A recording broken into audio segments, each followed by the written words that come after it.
For the first time ever, we're inviting you to join us on one of our adventures. And what better place to start than one of my favourite destinations, Portugal. But we're not just going for the beaches and the wine, we're following in the footsteps of one of history's most enigmatic organisations, the Knights Templar. That's right, we're going on the Trail of the Templars in Portugal.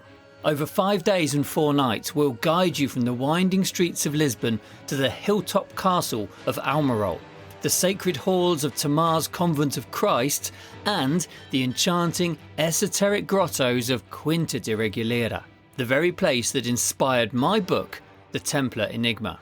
Now, this is no big group tour. There are just 6 spots available, and at the time of recording, only 2 remaining. If you want to secure one of them, head to lukerichardsonauthor.com/Templar tour right now. lukerichardsonauthor.com/Templar tour.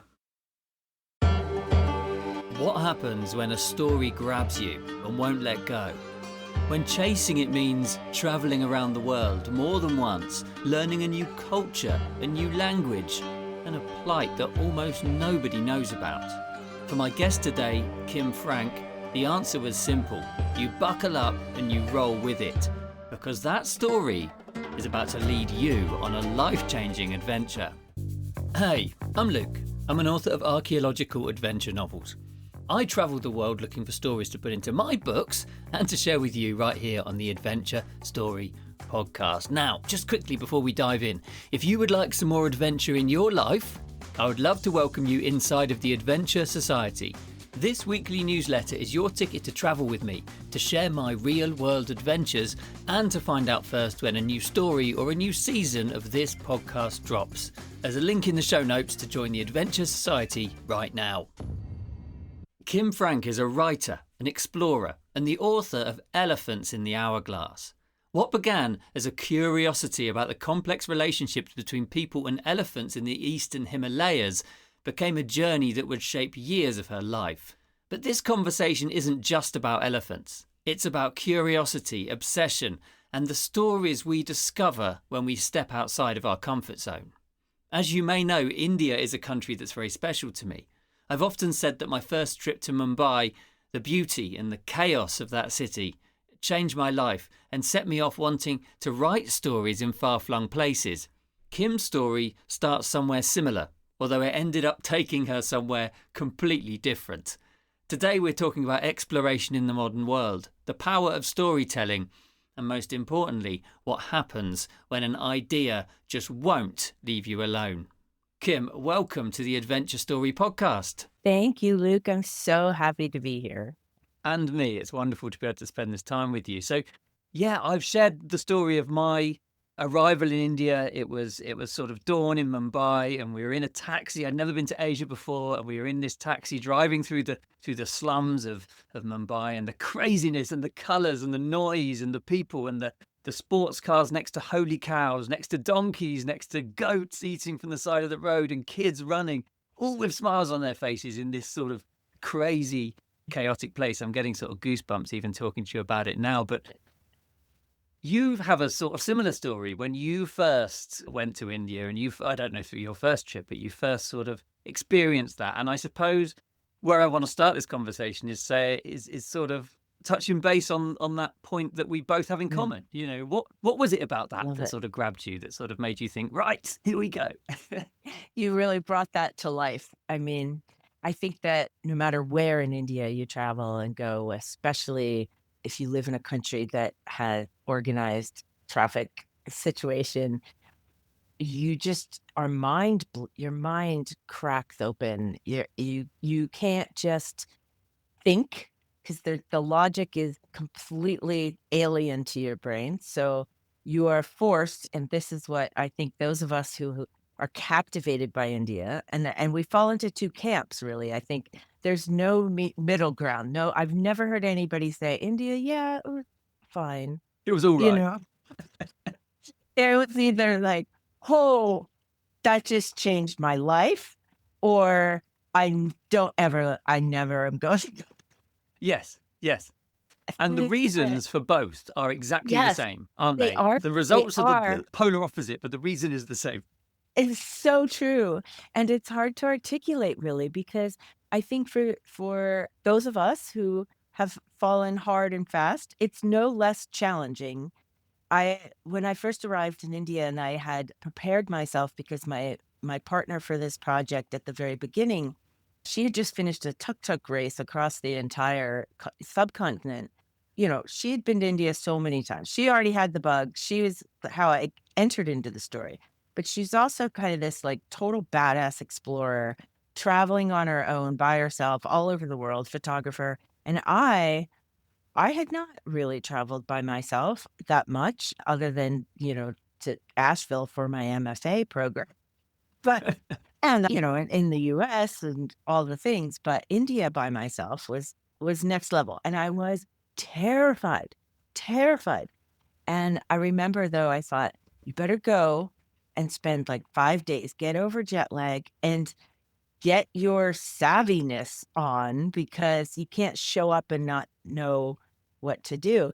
So I remember the biggest moment was the first day that I arrived, and I had chosen this very lovely Haveli, like family home in South Delhi, and it had great reviews, and it was very small and intimate. And I took my AirPods and my little map, my iPhone map, and I thought, okay, I'm going to just venture out so that I can see the park that I look out onto in the morning from my room.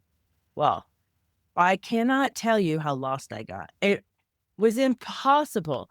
And what was fascinating was that now with the vision and eyes and experience, the lens I have now, it's it was no big deal. But at the moment, everything was terrifying. Walking on a sidewalk with all the traffic and all the movement and I of course looked different from everybody else and I'm walking along the alleyways and trying to find my way to the park. It took me 2 hours to walk, like, around the block. I thought, "Okay, there's my rite of passage into India is getting lost."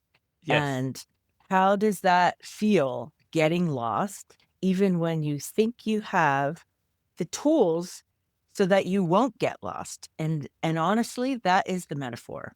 Yes, it is exactly. One of my favorite books is Shantaram. I wonder if it's a Oh, book that yeah. you know. And Yes. Gregory David Roberts says that it's a place that you have to surrender to, and I feel that that is so true, isn't it? Because Absolutely. At every level. you can't put your thing on it, your stamp on it, No, your paradigm on it. It just has to be, you it's know, it's so true, and as far as what did India teach me from the moment that I arrived, I understood that at the same like, it was this world of paradox, and at the same moment that, everywhere we went, people are saying, "What's your plan?" You need to have a plan. At the same time, I had been quite a planner, so I had a plan. Every day, I would wake up and be like to my husband, "So, what's your plan for today?" And after 8 years of this, I now completely I'm like, I have a plan, but I am fully aware that that plan not only is going to combust at every point in time, at every moment, but that in that implosion is going to be a little door somewhere that is meant for you.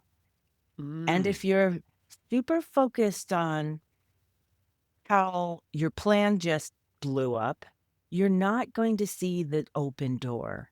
mm, And if you start getting into, "Oh, my plan blew up, but what's here for me? What's here for you is what's meant for you." And that is mm. the main thing that I've learned in that country.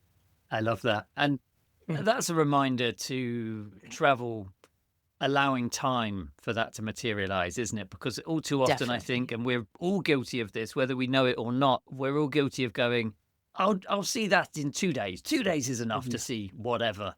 And of course it's not. It's enough to go to the museum and go to the Right. restaurant that you want and this place if you don't look at anything on the way, Yeah. but of course That's the beauty. That's where the magic is, isn't it? Exactly, and in fact, that was what you just mentioned was the exact impetus for how I ended up getting such a deep dive into this project because, the human elephant conflict, my friend that I had gone to meet there to do the story with, we're going to Mm. write the story and we're going to meet and we're going to be there for 2.5 weeks to tell this story of how wild Asian elephants are now coming into all these communities and destroying homes and eating crops. And we're going to focus on this part of everyone's taking selfies of them and trying to put them on the internet. And it's creating like deaths, actually, human deaths, and that was fascinating to me and to us, and we wanted to tell that story. But I we showed up and actually at the time my friend had said, "It's impossible to tell the human elephant conflict story. It's too confusing. So we'll just pick this like one, little piece."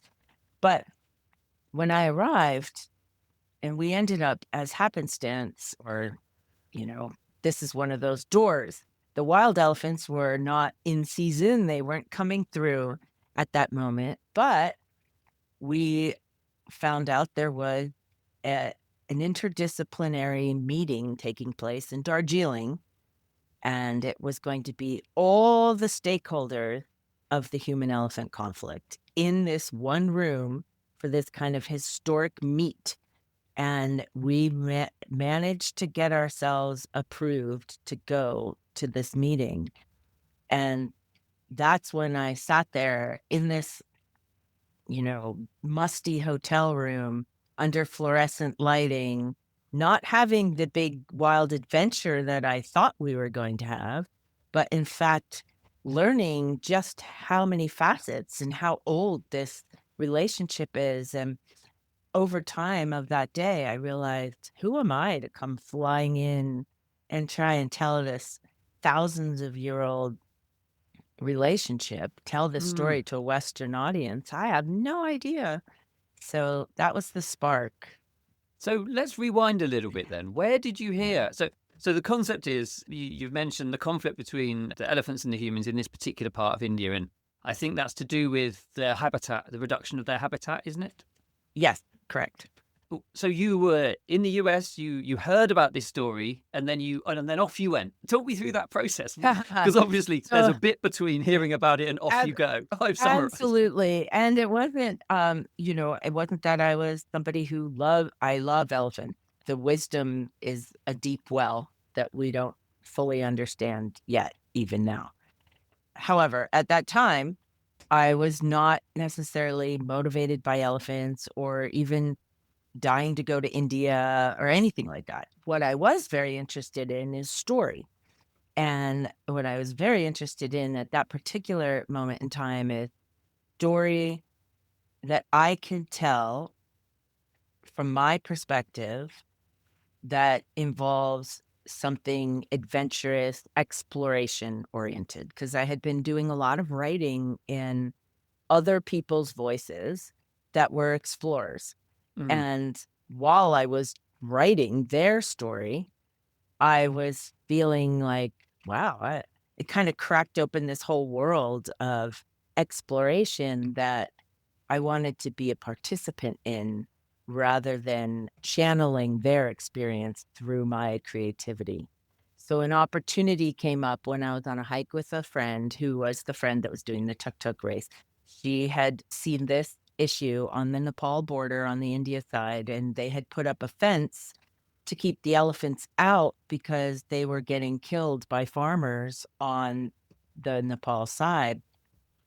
The fence helped mitigate the deaths on the Nepal side, but it created a pooling of elephants now spilling out along the Indian border, coming into these neighborhoods, communities.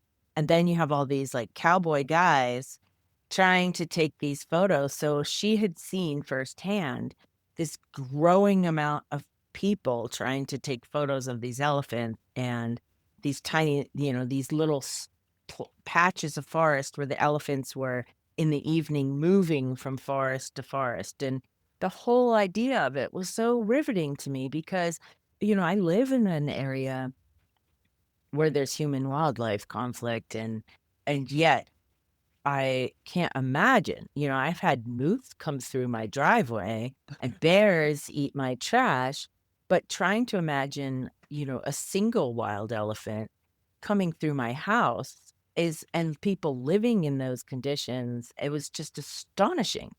And the Mm. fact that no one knows about this, like, at the time especially, people knew a lot about African elephants, but I think when you think of India and elephants, Westerners tend to think of captive elephant in India and decorated elephants and captive elephants in temples, and Mm. I Mm. I don't feel like people really understood that there are understand that Asian elephants are in the wild, predominantly the most of them are in India, and they're classified as endangered. So, the story the challenge of the story was the motivator. Yes. And to be faithful, I imagine that a challenge would be, as a writer, to be Yeah, faithful to both sides of that story, because it's sort right. of, there's losers on both sides. And of course, there are winners on both sides too, but it's not a clear Exactly. cut, like, you're in the wrong. You need to do Right. this, and to tell it in that way would be crass, wouldn't it? It wouldn't be right. It wouldn't do it justice. 100%, and in fact, I feel very much like we're living in a time and this really speaks to both the book and the documentary because I, as a storyteller, felt like people say, "Oh, you must love elephants." And I say, "I love elephants and I love humans." But what I'm riveted by is the space between the two Mm. and what's happening in that space. And I also feel like we are living in a time when we're so inundated by information that we only read a headline and then we just form an opinion based on the headline read, the number of people commenting in a particular area on a Instagram post. We're not really and this closes the door to empathy, right? Like, we're just quickly making decision and opinions, and then we cling to those opinions, and I really wanted to create some story that brings this story to life and shows in an entertaining way that people don't lose attention for how there are no winners. Like, right, there are no it's complicated. It is Mm. complicated, and I want people to be, like, rooting for the farmer, and rooting for the elephant, and rooting for the forest department, even as all 3 are in conflict, potentially, with one another. Yeah. I can see that. And I suppose almost Mhm. there it's a story about something bigger than elephants and people, right? It's a story about sort of community and not Definitely. always being right, and sort of being humble, and humility, and all those Yes. things, that a great story should have, or a great protagonist should learn during the Absolutely. the story. You're absolutely correct, and to add a layer to that, as you well know, India is a deeply spiritual place, regardless of whether you're Hindu, Muslim, animist, and indigenous community. There's a palpable spiritual belief that you feel. It's 100%. infused in everybody's lives, and in this region in particular, I felt that the the more time I spend there, the more compelling the kind of unseen is, the spiritual aspect, the things we cannot see, and, even I had spent so much time, I think 2.5 years with 2 trips each, I had spent there before I actually this is kind of embarrassing, before I actually realized, like, every once in a while, it would be clear and I'd see some mountains, I'd be like, "Wow, where'd those mountains come from?" And once I was there, it was fully clear. I had spent the night before with wild elephants all night long. I had an interaction with a male elephant in musth, which was he spared my life, and I am feeling responsible for the rest of my life to tell this story in protection of them.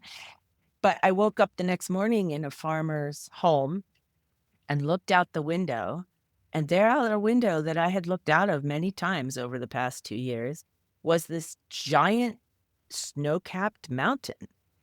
And I was like, "What is that?" And I got my, map out, and it was Kanchenjunga, the 3rd highest mountain in the world. And here it had been there all this time. It defines the entire valley and basin of this area. And yet, until I could see it with my eyes, I didn't understand just how much the Himalaya influences the landscape in that space. And it was a very interesting thing because how much do we not see that is there? Mm. That's so close. You could walk Mhm. within 20 yards of Yes. something and not see it, couldn't you? If you're Yes. And again, if you're rushing to see the Taj Mahal, you'd you pass Right. these things What in do a you snap. miss? Exactly. And what does it mean to not believe something? Like, so I feel like it extends to this kind of energetic thing that you can feel from Mm, elephants, and you can't see it. So what does it mean that you can't see something, but you feel something? It doesn't mean it's there or not there. And is it scientifically provable? I don't know. Like, mm, it's compelling to me. That's what part of what drives that me is here. compelling. Yes, it Yeah. sort of I don't want to say supernatural because I suppose it is. I Yeah. suppose But it supernatural is the is, word, it's isn't kind it? of It's cosmic. It's a little beyond cosmic. explainable, Yeah. It's beyond the beyond realms of, yeah. explainable. Yeah. Yes. We Yes. say supernatural, we think of like Yeah. witches and goblins and such Right. like, which is not what Exactly. I mean, but Well, and I think it's an interesting point because in the process of collecting stories from people who've been living with the elephant, there are quite a few stories that make you think something else is happening here. mm, There's like, just briefly, I'll just give one example. And I've heard this variation a few times from eyewitnesses. It sounds like an urban myth, what I'm about to share with you. But in fact, I got this information the day it happened from a ranger in that was working with this particular community. He had gotten a call. An elephant had come into the village and destroyed a home, searching for rice beer, which the families make from rice and store in the kitchen, and the male elephants in particular love it. So when, he came into the home, smashed things trying to find it, and the call that the ranger had gotten was that there was a 6-year-old girl. She had been brought out of the house by the elephant, and she was now lying in the street, in the path, while the elephant went back to the house to continue to get the beer. And when he arrived, there was a crowd of people around the girl, and he thought, "Oh God, oh no, I'm in big trouble here. Like, I'm going to be lynched by this angry mob." And he assumed the elephant like killed the child or hurt mm. her. But no, in fact, the elephant had gently picked up the child, moved her out of the house, set her on the ground, and then went back in to forage for food. Amazing. Yeah. Just an incredible visual image. You could say that Mhm. is the stuff of storytelling, isn't it? That Yeah. sort of image, that sort of Mhm. the way you've told that there. So you went back to the same village several times, or the same region, or the same area? The same area, and I had opportunities. I started working with a nonprofit, not working with the nonprofit, but this nonprofit, Wildlife Trust of India, is doing a 101 Corridors project where they're actually creating a rite of passage for wild Mm. Asian elephants to go through all these blocked corridors. And so I had reached out to them and was learning from them, and then they were connecting me to local on the ground and small groups of people that were helping to do this work, which was fantastic. But they had encouraged, like, you should come see our model site over here, or come see like what's happening in southern India. I made a decision early on that this region was struggling more than others, and that it would be better for me to deeply understand one thing Yes. than to try and spread myself too thin. And the relationships I was building here were really important because you're building trust. And if Mm. I jump from one spot to the other, I'm seeing things, but I'm not deeply experiencing the thing. Yes. I think as a traveller, it's always better to have one deep experience than 100 shallow ones, isn't it? Agree with you. I agree with you. Do you think your perspective as an outsider looking in was a superpower in this or Mm. a sort of hindrance? Both. I think that I was clear from the beginning that my goal was to raise awareness for a Western audience about an issue that could use support and infrastructure and political will, and that there were people in this part of the world defying stereotypes and deeply working to help make a difference, and their work was not amplified in a meaningful way. So, not that I was coming in to do that. I saw myself as having one small part to play. My Mm, part is to communicate this story in a way that people can understand, to an audience that could help potentially support the solutions that are already on the ground. So, from that angle, I had an immense responsibility to deeply learn from my mm, teachers on the ground there, and to make sure that I was translating their knowledge into a Western vernacular, really, mm. in a way that wasn't scientific, but was in fact entertaining. Story was very much story.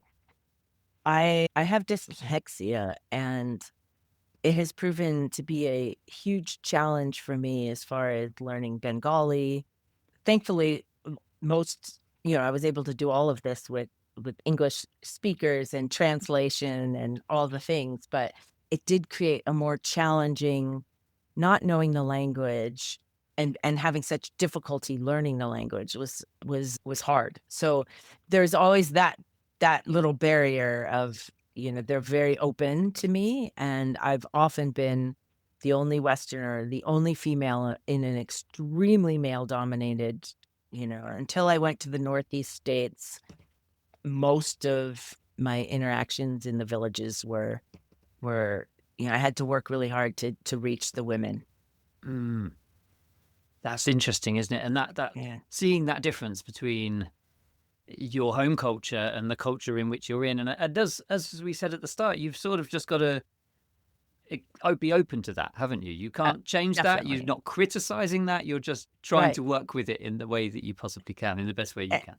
and it's super important too because when I first got there, I had a lot of experiences with captive elephants and the working elephant that the forest department use with the Maoutes. I've written some stories, and in the book, we talk about the Maout relationship with the captive elephants, and, you know, I had to really step back and put myself in the lens of the historical relationship, and not from the lens of a Westerner walking in and seeing like, "Oh, you're hurting the elephants," or, "Oh," you can't tell the deeper story if you're going to put your own filter on. You have to try and remove that filter.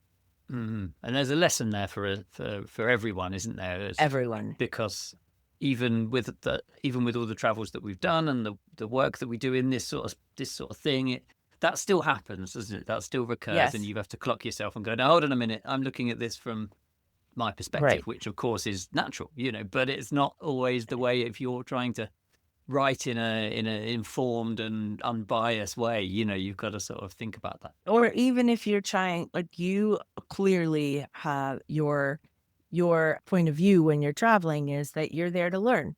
You're Mm, there to experience, and if we carry in with us a whole host of preconceived notions about a place, then it's going to be a lot harder. You could spend a month in a place and travel all through it and never actually get the benefit of travel. And that's, That's true. I think, the open heart and open mind are the two most, whether you're a filmmaker, a writer, or if you're going for the experience purely, that's the most important thing. That's very, very true. So how did you decide? You were there, you've been there several times over several years.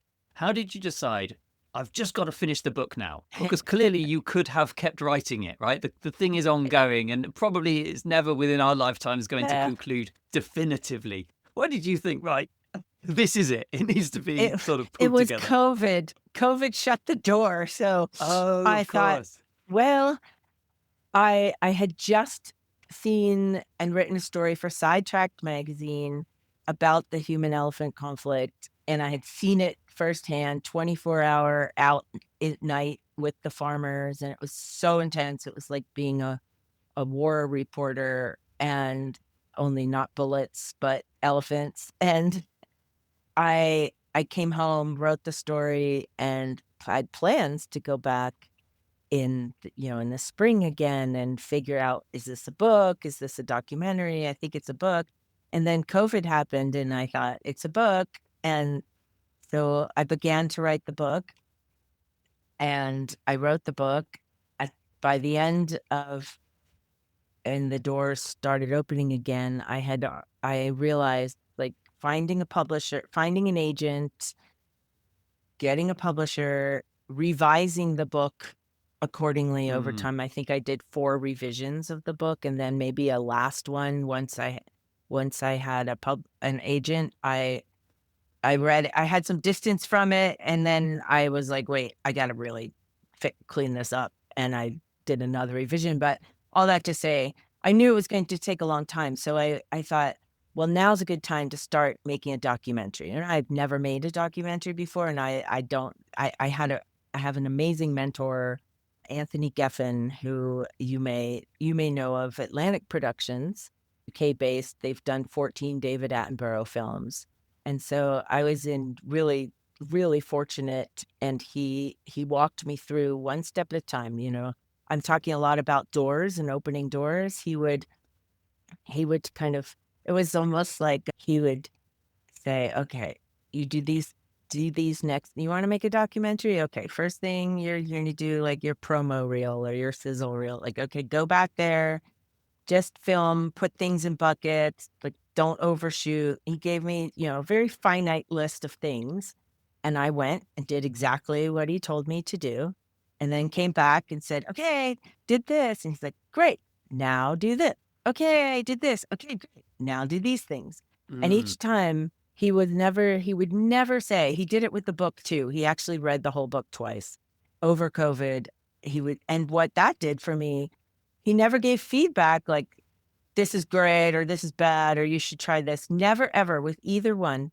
What he did, which was such a gift, was he just kept setting these milestones, almost like deadlines and milestones. And I would keep reaching for them and like a little mouse on a habit track, you know, get the one thing and then a new door would open and I'd go through that door and do what I needed to do in that room, and then the next door would open, and so and through that way, I eventually I look back and now have a published completed book and a Fantastic. completed documentary. So that's Yeah, congratulations about that. And we'll put the thank links you. to both of those in the show notes. Or Thank you. Elephants in the Hourglass, the book at the moment, the documentary is sort of forthcoming, isn't it? Or it will Yes. be coming shortly. Yes, we're doing community screenings all over the world. So if you're interested in hosting a community screening or have an educational idea for impact, I do Zoom. Like I'll also show it and do a Zoom follow up with Q&A for universities or schools for high school kids. So yeah. Oh, fantastic, fantastic. So coming back to sort of the story, this is the Yes. thing that I think is really capturing me about this, because I sort of believe that as a writer myself, and the way that my books are all about adventure and place and Mhm. older civilizations and hidden things and whatever, Yeah. I sort of feel like the story chooses me sometimes, Mm. or sometimes it occurs to me when I'm sort of in a temple or in a Mhm. marketplace or in wherever, it sort of occurs to me. What's your take on that? Is it that way, or does the writer go and seek the story, or does the how do you think I that think a little relationship bit of works? I think a little bit of both, but if you ever have a chance to either read or listen to, actually, this is one audiobook that I love listening to his voice. Rick Rubin's The Creative Act Hmm. was a book that was so validating for my process and me as a writer because it put to words kind of the process as I was experiencing it, but he put it into this beautiful he's actually Buddhist, and he does use a lot of that spirituality to kind of speak to the act of creating. And I think that 2 things happen. I think sometimes you're inspired and have a story, you're into like, for me, in this case, the spark happened when someone told me about the story, and then that was like, "Wow, that's interesting, I wanna do that." So then I but once I got there, s over time, something far bigger was choosing me, and now I with at the risk of sounding like I'm, kind of out there, I absolutely people say, like, "Are you finished now with the elephants, or are you moving on to something else?" And I say, and I believe this with my whole heart, the elephants aren't quite finished with me. I And can hear that in the way that you talk about it. and I think what I mean by that clearly is that the story's not complete. There's aspects now of the story that I'm seeing that are beyond, as you mentioned a moment ago, like beyond elephants and beyond even the people living there, but that come up from that experience. Like last spring, 2 springs ago, I traversed by vehicle mostly the 2,300-kilometer ancient elephant migration routes from the India-Nepal border through Assam all the way up to Arunachal Pradesh. I went to the highest point, one of the highest points where elephants were being seen ever at 9,700-foot elevation, and learned I got to walk in their actual footprints. That was a quest. I so that experience, I had left the conflict after spending a year in the editing bay, just like conflict, conflict, conflict. Is there actionable hope out there? And as I did that project, I saw something different, something super hopeful, and something even in fact, that particular trail, shockingly, we had gone all the way up there in search, like, I deviated out of my rest of my trip. I had to see this part. I had to see if there's proof of elephants at this height, and I was standing in the trail in the actual feet among elephant dung with broken snaps of bamboo. I'm alone in the trail, and along the way, there are these prayer scarves, white prayer scarves, and these little burnt out temples inside the trees. And so when I came out of the trail, I asked our driver, who's Buddhist, what's happening here? It looks like puja. It looks like that there's like sacred pujas happening along this same trail. And he told me 20 elephants have been coming through here regularly. This is part of their migration route, which no one knows about truly. And that the Dalai Lama, when he was escaping from Tibet, he used that exact trail to come down through India on his way down through India. And that's why the local Buddhists have sacred trees there and pray there. I mean, What a place. elephants and the Dalai Lama, you can't Yeah, get more it's just making me mind-blowing itchy than to that. go back to India and explore these places. It really does. These conversations, they do this, and then I have to keep rewriting my list of where I'm going Ah, to next. every It's day. true, it does. So, yeah, Yeah. the story chooses you. And then someone told me once something that was really powerful, which was, people ask the question, "How do you know when you're done?" Yes. "How do you know when you're done writing? How do you know when you're done with the book?" Or, "How do you know when you're done making the documentary?" And someone said once, You want to be done before you fall out of love with it." That's true. I like that. Yeah, I Yeah. like that. Not that we can know when we're going to fall out of love with it. So there's always this urgency. I still love Yes. it, and I better finish it before I fall out of love with it. I agree with that and see that in my own writing process. I think some of the best books Yeah. I've written quickly, Mm, when I say quickly, within months rather than years, because yeah. as you say, it's also difficult to hold the whole book in your mind if you do it over a Mhm. long period of time, isn't it? Whereas if you Very. write it quickly, you still are aware of the other parts. You don't have to keep rereading them, I suppose. Um, It's an interesting yeah, that's an interesting point because I tend to write more slowly, and this project, the writing of it took almost, about a year and a half to finish. But I think for me, my process is you get the first draft down, you do all your research, all your structure, all your prepare as much as you can prepare, get the first draft down to the best of your ability, just pour it out as mm, like that's when you go in the pain cave, pour it out, get it down, stop worrying, don't let perfect be the enemy of good, like just get it exactly done right. and know that first draft is only a first draft. Like, yay, celebrate, you wrote to the end. That's a celebration. And then you go and you revise. And the magic to me is in the revision. I agree Then you with can that. see Yeah. what you're trying to do. Yeah, you can sort of Yeah. wrangle the chaos, I think, Yeah, wrangle is a the way to think chaos. about it. It's So, great. just sort of to bring this to a close, or Yeah. start to bring this to a close, if someone is compelled by a story like you were, Mm, whatever that is, whether that's a grand yeah. story or even something Yeah. more local, with sort of less Mhm. barriers to entry that doesn't involve learning Yeah, another language, absolutely. I what's mean, your our advice? You backyard know, my advice actually is to start with your backyard. I mean, I've learned more about my backyard now and I've become more invested and intrigued by there's a, but okay, so my advice is this. If you look at the whole, if someone had told me it's going to take 8 years and you're gonna have to raise all this money for the film and you're gonna have to do this for this and here all the things. If my mentor had even said, "If you wanna write this book, it's gonna require all these things," I probably would have been really discouraged. Instead, I would say the most important thing is to love the journey, to love the process, that you're not in this for the product because the product is when it's done. mm, The whole magic of it is to tap into your own creativity, to tap into your own sense of wonder, and to pursue that curiosity to its lair, to absolutely. pursue it.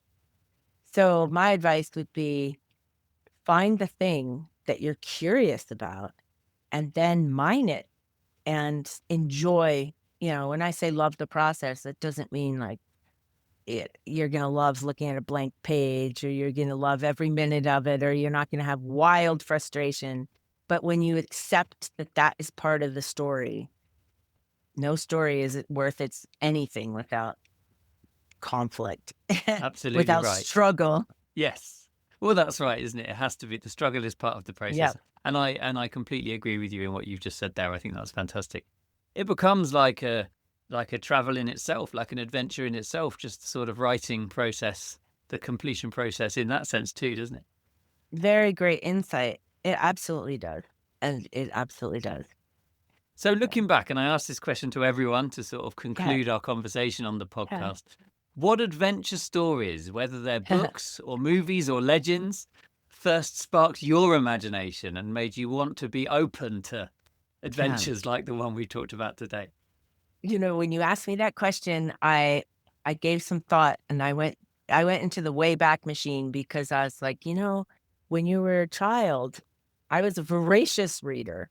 And what's interesting to me now, when I just went back and looked at what I love to read, they were largely three themes. One, I had a set of biographies of famous people, and I was riveted by how they went from being like a kid to accomplishing this great thing and all the steps in between. So I really loved my biographies. Two, I was fascinated.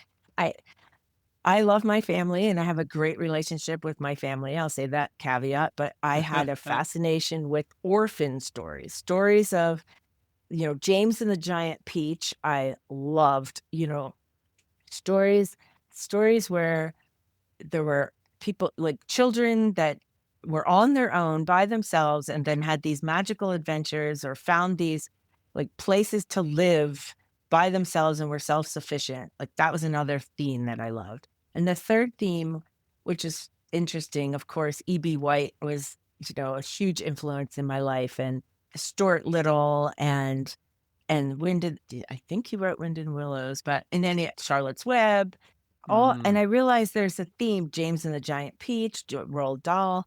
There's a theme, and that is even Animal Farm when I was in high school, I loved that, and I thought, "Oh, interesting. All of these stories that you love and shaped you are animals, anthropomorphized animals, like animals that have societies and adventures, and the animals are like people. And so when I look at that in my life now, it's kind of funny because I'm like, "Ah, okay, animals, people melding into this yeah, connected connected self."